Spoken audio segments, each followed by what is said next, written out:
Hey guys, I'm John P. And I'm Callie Lewis. We are back for more mobile talk here at Talk Mobile. 2013. See what we did there?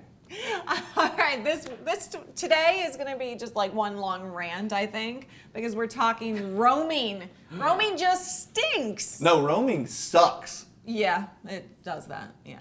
Why? Roaming actually goes back, now we think of it in an international sense, but it actually started much more local back when your area was as small as your city, if that big, right? Yeah. Well, you still see that. You see some CDMA carriers running on other ones inside the U.S. Roaming really comes down to tower usage and spectrum, right? And which company owns which bandwidth, which spectrum on the, and can use the towers in any given area. So you'll actually see these companies you've never heard of and will never hear of that own some little corner of Ohio somewhere that then license that out to, say, Sprint for an ungodly amount of money for very few people, and it's just, there's no ROI there.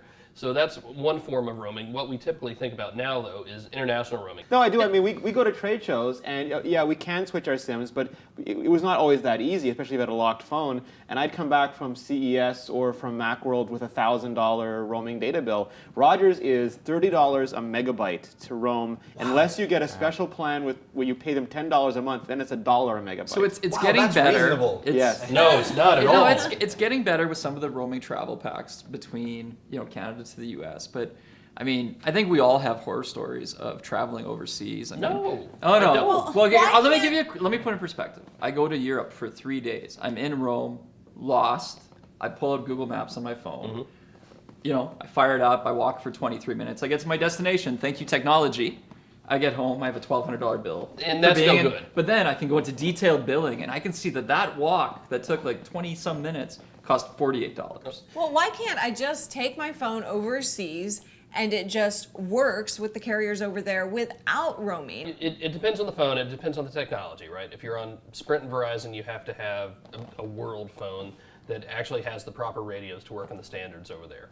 Companies here in the United States don't own the tower. When you think about taxation rates in certain countries, at least, the poorer people pay a disproportionately lower amount of tax, and they, is this just a geek tax? Because or if they don't business charge, tax, right? I mean, business users are traveling the world. They have to get there, and their phone has to work. And they don't have time to start, monkeying around with swapping SIM cards and getting different pay-as-you-go plans and not having their primary phone number work. I think it starts off as a business tax that gets passed on to geeks and consumers. Roaming agreements are not cheap. I've heard horror stories. I used the Ohio example of one person needing coverage from a certain carrier in a place where the spectrum was owned by some third party, and just exorbitant costs for a month that the big carrier had to pay just to keep that one guy covered so that they were clear on their contract. And the one thing that also, like, LTE is so new, there aren't roaming agreements in place. I think Rogers has one with Hong Kong, and that's about it. Right. So when Kevin and I come here, we can't even use LTE because there's no agreements for our carriers. We're stuck on the older network. And LTE is going to be the next big problem because there's different spectrums out there. Different bands in those spectrums. Right. So that's going to be a big problem as we go forward. Yeah. So we've got all these problems. We've got all these issues. Here's where I'm looking for some brilliant ideas from you guys. How do we fix roaming? So I don't know if it's a brilliant idea, but my thought is to look at sort of at what the airlines have done. I mean, you want to fly around the world, but not all airlines are around the world. So you have things like Star Alliance that pop up. Code share, exactly. And in some countries, this has begun, or in some regions, this has begun in mobile. So if you go to Asia, they have, I think it's called Connexus, and you have Indosat and Singtel, and these guys partnering together because you have a lot of carriers in actually not that big of a geographic region. So you need some agreements in order to make it happen. And I think it just takes time. But what would speed it up is if we just quit paying. I mean, as long as we keep paying this money and sucking it up, we'll complain about it, but until we stop paying, I don't know if there's an incentive for that to fix it. So if I want AT and Rogers, I can just stop paying? Yeah, you gotta I pay stop. for the convenience. I pay for the convenience. I want to get off the plane and just have it work.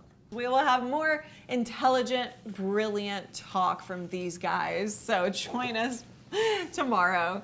Leave a comment below. We'll see you tomorrow. I'm Callie Lewis. Bye.